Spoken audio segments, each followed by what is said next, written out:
चलिए class 11 subject आपकी physics है और आप पढ़ रहे थे सार्थक अंक। ठीक है, बताया गया सार्थक अंक वे अंक होते हैं जिसके पहले विश्वसनीय अंक तथा बाद के जो संदिग्ध अंक होते हैं उनको मिला के जितने भी विश्वसनीय अंक और संदिग्ध अंक होते हैं उनकी जो टोटल काउंटिंग होती है वो सार्थक अंक कहलाते हैं। चलिए उनके नियम पढ़ते हैं। कल आपको सार्थक अंक पढ़ाया गया, सार्थक अंक ज्ञात करने के नियम।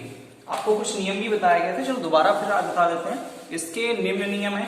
पहला नियम है सभी अशून्य अंक सार्थक अंक होते हैं। सभी अशून्य अंक, अशून्य समझ रहे हो, जैसे जीरो को छोड़ के जितने भी अंक होते हैं वो अशून्य, 1 से लेके 9 तक, 1 से लेके 9 तक जितने भी अंक होंगे वो अशून्य अंक कहलाएंगे।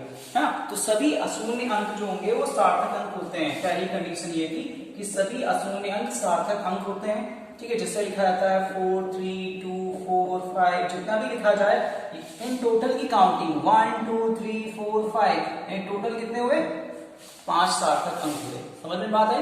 सेकेंड कंडीशन आपको बताएगी कि दो अशून्य अंकों के बीच सभी शून्य सार्थक अंक होते हैं। दो अशून्य अंकों के बीच, यानी जैसे ये लिखा हो 603। अब ये दो अशून्य अंकों के बीच के सभी शून्य सार्थक अंक होते हैं।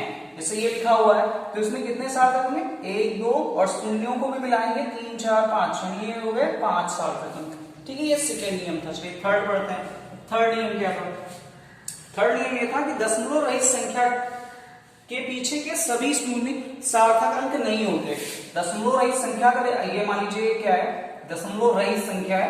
ठीक है, ये क्या है? दशमलव रहित संख्या है ना, दशमलव रहित है। तो दशमलव रहित संख्या के बाद अगर शून्य लगे हुए हैं तो वे सार्थक अंक नहीं होते। यानी इसमें कितने होंगे?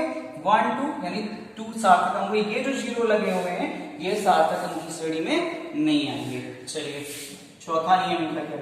चौथा नियम ये है कि यदि दशमलव बिंदु से पूर्व कोई अशून्य अंक नहीं हो तो सार्थक अंक नहीं होते हैं। जैसे लिखा हुआ 0.0052, ऐसे लिखा है तो कितने सार्थक अंक है? तो इसमें कहेंगे ये अशून्य अंक पहला नहीं है, पहला शून्य अंक है, तो ये सार्थक अंक नहीं होगा। जितने भी लास्ट में अशून्य अंक होंगे उतने सार्थक अंक होंगे। यानी इसमें कितने हैं? 2 सार्थक में 5 और 2 मिला के 1, 2 यानी 2 सार्थक अंक हुए। समझ पाए? नंबर फिफ्थ क्या है? यदि दशमलव बिंदु से पूर्व कोई अशून्य अंक है तो दशमलव बिंदु के तुरंत बाद के शून्य सहित सभी अंक सार्थक अंक होते हैं। जैसे ये लिखा हुआ 1.450007 ऐसे लिखा हुआ, तो इसमें कितने सार्थक होंगे? 1, 2, 3। अब इसमें 0 को मिलाएंगे, अशून्य अंक है तो कितने हुए? 3, 3, 6, यानी टोटल कितने हुए? 6 सार्थक अंक हुए। समझ में बात आई? चलिए छठा नियम पढ़ते हैं। यहां तो पढ़ा गया था, छठे नियम पे आते हैं। तो छठा नियम ये है कि दशमलव बिंदु के दाईं ओर, दशमलव बिंदु के दाईं ओर किसी अशून्य अंक के बाद सभी शून्य सार्थक अंक होते हैं। ठीक है, दशमलव बिंदु के दाईं ओर किसी अशून्य अंक के बाद सभी शून्य सार्थक अंक होते हैं। जैसे लिखा हुआ 0.0, ये सार्थक अंक नहीं होगा। जैसे लिखा है 5, 6, 7, 0, 0, 0। अब क्या करेंगे? ये क्या है? ये अशून्य अंक, मतलब ये वाला अशून्य अंक है और ये शून्य अंक है। तो जो दशमलव के पहले, ठीक है, दशमलव के पहले जो भी शून्य होगा वो सार्थक अंक की श्रेणी में नहीं होगा। बाद में अशून्य अंक के बाद जितने भी 0 होंगे वे सार्थक अंक होंगे। यानी हम सार्थक अंकों की कैलकुलेशन कहां से करेंगे? 1, 2, 3 और ये वाले 0 भी सार्थक अंक होंगे। यानी 1, 2, 3, 4, 5, 6, यानी टोटल कितने हुए? 6 सार्थक अंक हुए। समझ पाए? यानी अशून्य अंक, यानी क्वेश्चन ये बता रहा है कि दशमलव बिंदु के दाईं ओर, दशमलव बिंदु है उसके दाईं ओर किसी अशून्य अंक के बाद, किसी अशून्य अंक के बाद सभी शून्य जो होंगे वे सार्थक अंक होंगे। ठीक है, इसे लिखा है 0.056700। ये जो 0 लगे हुए हैं ये अशून्य अंक के बाद के हैं। दशमलव के बाद अशून्य अंक आया और अशून्य अंक के बाद जो है वो 0 आया, यानी शून्य अंक आया, तो वो भी सार्थक अंक की श्रेणी में होगा। क्लियर हुई बात? चलिए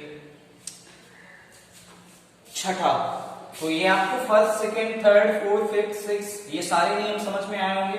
चलिए सातवां नियम आपको बताते हैं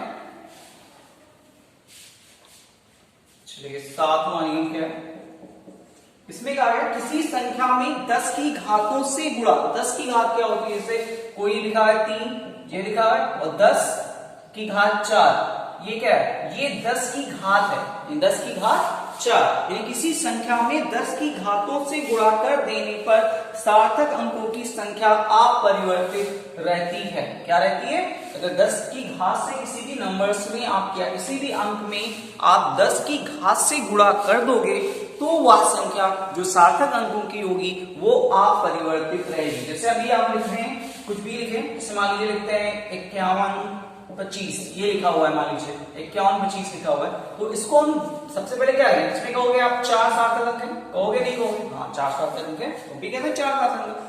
लेकिन अगर इसे 10 की घात के रूप में लिखा जाए तो कैसे लिखेंगे, यानी यहां लिखेंगे 125 गुणे 10 की पावर कितनी हुई, 1 2 3, दशमलव यहां लगा दे, तो दशमलव यहां लग जाएगा तो कितने हुए, 10 की पावर 3। तो क्या इसमें अब सार्थक अंक चेंज हो गए, नहीं हुए, इसमें सार्थक अंकों की संख्या कितनी है, 4 ही है। दशमलव के बाद भी अंक जो होते हैं या शून्य अंक, वो भी सार्थक अंक होते हैं। समझ में बात आई। तो इस तरह से आप सातों नियम अच्छे से पढ़े होंगे कि सार्थक अंक क्या होते हैं। अगर नहीं समझ में आ रहा है तो आप मैसेज कीजिए, समझाइए कि क्या समझ में नहीं आया। हम आगे चलिए नेक्स्ट चलिए, कोटिमान। कोटिमान क्या होता है, कोटिमान का मतलब होता है यदि कोई आपके पास, ठीक है, एक राशि हो जिसका परिणाम कुछ हो, ठीक है, मान लीजिए हमारे पास कोई राशि है, इसका परिणाम 51 25 लिखा हुआ है, तो 51 25 जो लिखा हुआ है ये क्या है, ये हमारा जो राशि है उस राशि का परिमाण है, परिमाण है, ठीक है, क्या है, परिमाण। यदि किसी राशि के परिमाण को उसके निकटतम 10 की पूर्णांक घात के रूप में लिखा जाए तो प्राप्त परिणाम को इस राशि का कोटिमान कहते हैं। यानी अगर हम इसमें क्या लिखें, अभी बताया गया था 51 25 लिखा हुआ है, दशमलव यहां लगा है, 10 की पावर 3 लिखा हुआ है, तो जो ये लिखा गया है यानी 10 की घात के रूप में लिखा गया, जो 10 की घात के रूप में जो परिणाम हमारे पास निकल के आया, इससे हम कोटिमान कहेंगे। क्या कहेंगे, कोटिमान, क्योंकि ये 10 की घात के रूप में लिखा जाता है। अगर 10 की घात के रूप में ये कहोगे ये कोटिमान है, नहीं है, ये है, क्यों, क्योंकि इसको हमने 10 की घात के रूप में लिखा, ठीक है।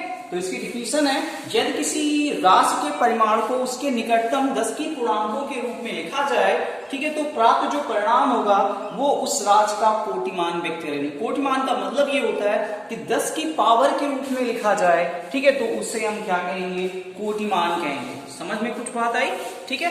तो आप सभी लोग जो है लेसन, ये जो आपका 3rd सेकंड चल रहा था, ठीक है, लेसन जो सेकंड चल रहा था वो पूर्णतः समाप्त हो चुका है। आप सभी लोग बुक की एक्सरसाइज खोलेंगे, आंकिक प्रश्न लिखे हुए होंगे और उन आंकिक प्रश्नों को आप लोग न्यूमेरिकल 1 से लगा के जितने भी हैं वो सारे सॉल्व करेंगे। क्या करेंगे, सारे सॉल्व करेंगे। जो नहीं लग रहा है, ठीक है, वो हमसे पूछिए कि हमारा ये न्यूमेरिकल नहीं लग रहा है, तो हम बताएंगे। समझ में बात आई, ठीक है। लेकिन न्यूमेरिकल लगाना आप लोग के लिए कंपल्सरी है, ठीक है। तो आप सभी लोग बुक निकाल के यानी बुक लेंगे और न्यूमेरिकल सॉल्व करेंगे, उसके बाद हमें मैसेज करेंगे, ठीक है।